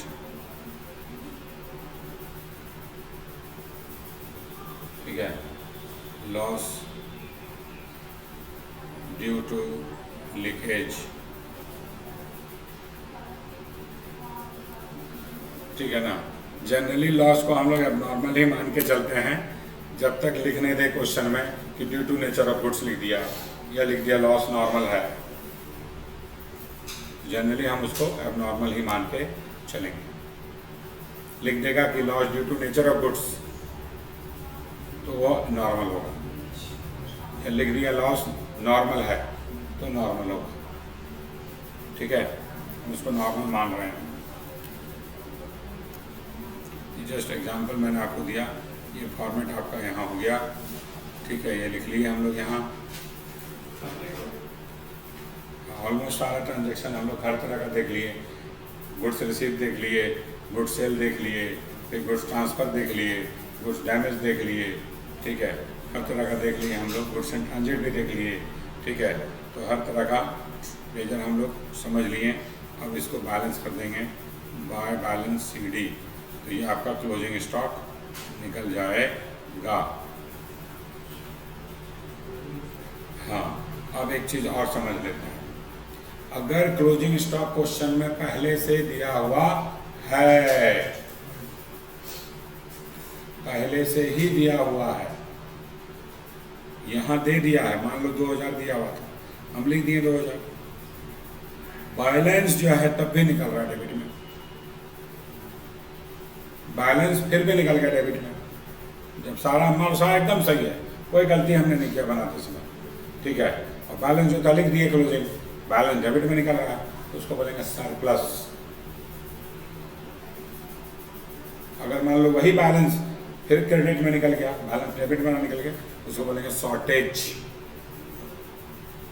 ठीक है। वो भी लिख लेते हैं हम लोग। चलिए, ये तब करेंगे जब क्लोजिंग स्टॉक पहले से गिवन है।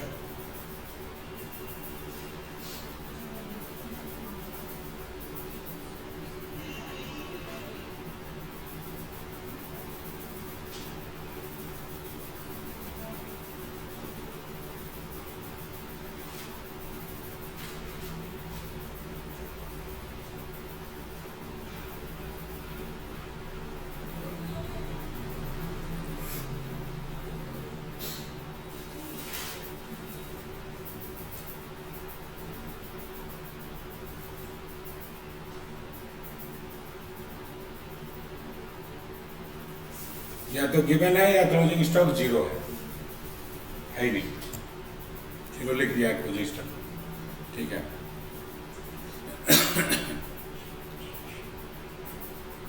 उस केस में अब हम लेजर का बैलेंस यानी ब्रांच स्टॉक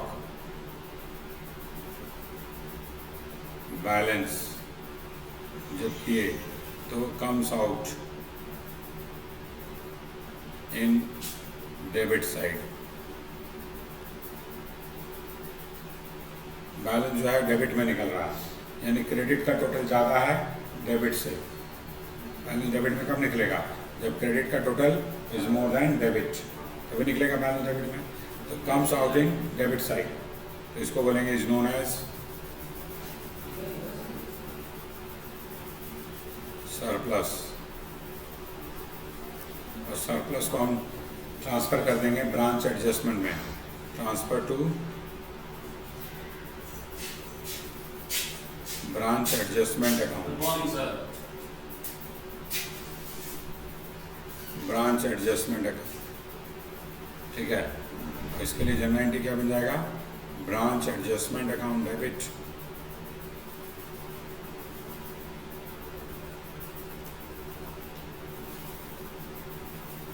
अरे उल्टा लिख दिए जी, सॉरी।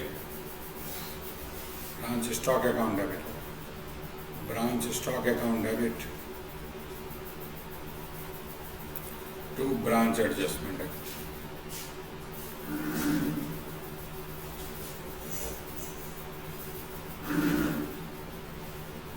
ये एंट्री बनेगी।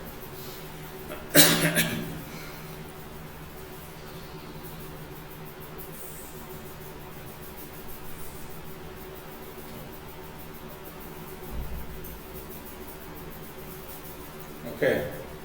और अगर दूसरा साइड चला गया कि नहीं, ब्रांच का स्टॉक, ब्रांच स्टॉक जब बैलेंस किए तो comes out in credit side.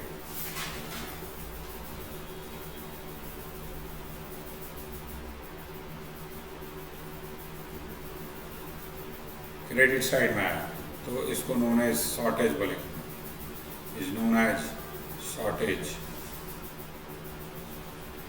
और शॉर्टेज का ट्रीटमेंट एबनॉर्मल लॉस होता है। Shortage is also abnormal loss, is treated as abnormal loss,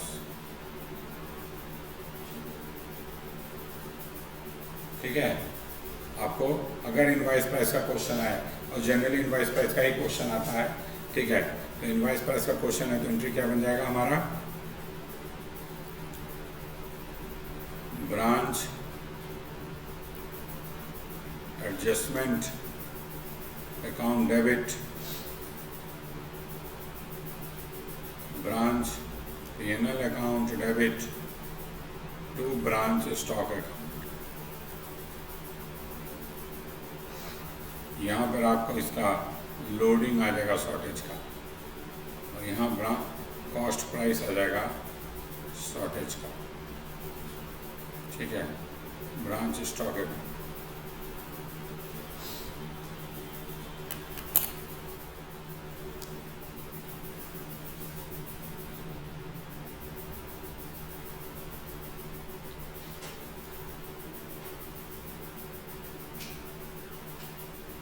ठीक है।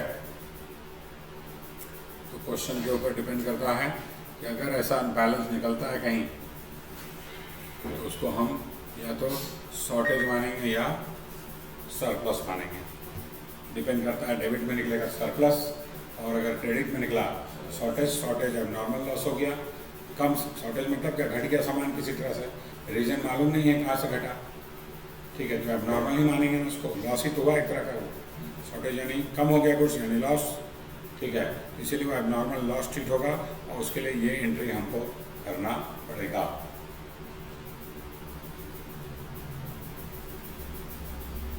ठीक है। तो ये आपका स्टॉक अकाउंट का ऑलमोस्ट लगभग सारा तरह का इफेक्ट हम लोग समझ लिए। और अब आप देखिए बाकी लेजर ना समझना एकदम ईजी है, क्योंकि बाकी लेजर जो है ना इसी का क्रॉस एंट्री है। अब ऑलरेडी क्रेडिट सेल का तो एंट्री कर लिए,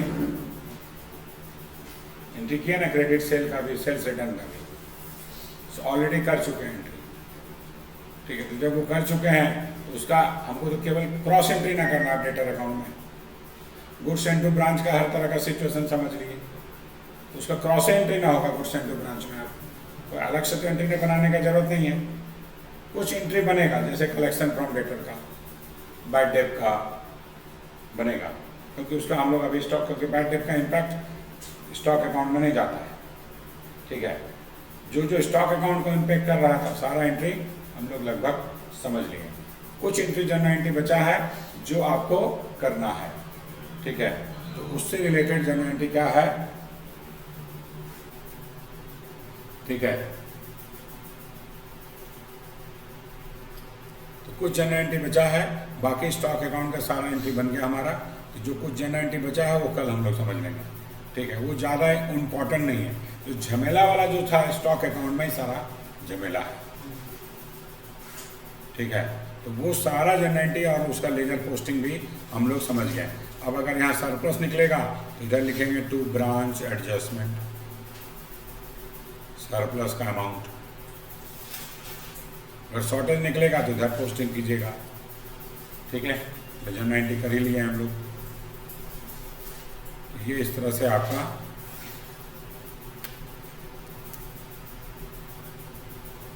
कंप्लीट हुआ।